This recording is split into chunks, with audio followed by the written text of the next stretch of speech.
सबुदिनर गरीब घर झियो आज काश दंडी फूल होई गछरे फुटुछि। राजा पुओ को प्रेम करिबारु काश दंडी को मारी देई माटी रे पोती देले राजा।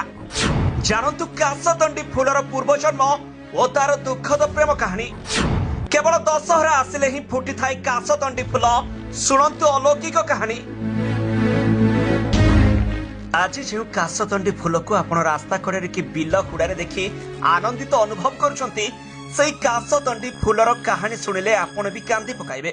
समस्त को खुशी देउथुबा एही काशदंडी तार पूर्व जन्म रे छटपट होई मरिथिला, कारण से थिला गरीब घरर झियो। आ सेई गरीब घरर झियो काशदंडी को मारी देई माटी रे पोती देइथिले से राज्यर राजा। तेबे राजा काहेकि काशदंडी को मारी देले आ माटी रे पोती देले? आउ गरीब घरर झियो मरिबा परे केमिति होइगला गोटिए सुंदर फूल? काहेकि केवल मां को आगमन रे ही फुटी थाई काशदंडी फूल? आज जानिबा सेई दुखद कहानी। एकदा एक राज्य रे गरीब घरर काशदंडी नामक एक सुंदर झियोटिए सबु बेले नदी पठारे बुलुथाए। तार सुंदर रूप आ आकर्षित करिबा भली यौवन को देखिले जे केही भी पागल होइजिबो आउ ताकू प्रेम करि बसिबो। सेथिपाई ताहार सौंदर्य रे बसीभूत होई ताकू प्रेम करि बसिथिले सेई राज्यर राजकुमार। नदी पठा दे जीवा समय रे काशदंडी आउ राजकुमार को भितरे देखा हुए। आउ धीरे धीरे ताहा प्रेमर रूप ने बेଳ को बेଳ दुहे दुहिंक मध्यरे धीरे धीरे निबिड़ हेउथला एही प्रेम। आउ सबुदिन नदी पठारे से दुहे देखा हुंती।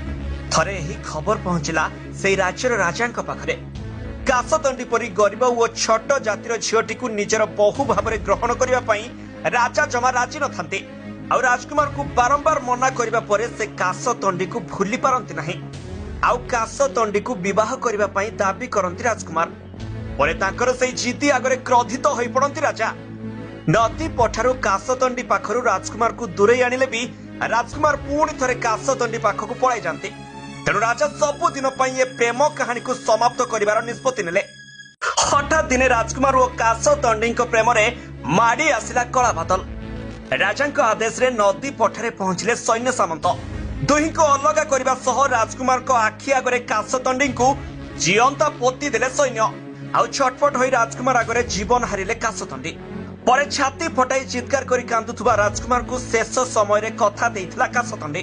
हे राजन, आमर एई शाश्वत प्रेम को जीवित रखिबा पई तुमको बंचिबाकू पड़िबो। मु प्रतिवर्ष शरत ऋतुरे काशदंडी फूल रूपरे ए धरा पृष्ठरे जन्म नेबी। मोर गंधहीन सौंदर्य समस्तक मनरु क्रोध हिंसा को दूरे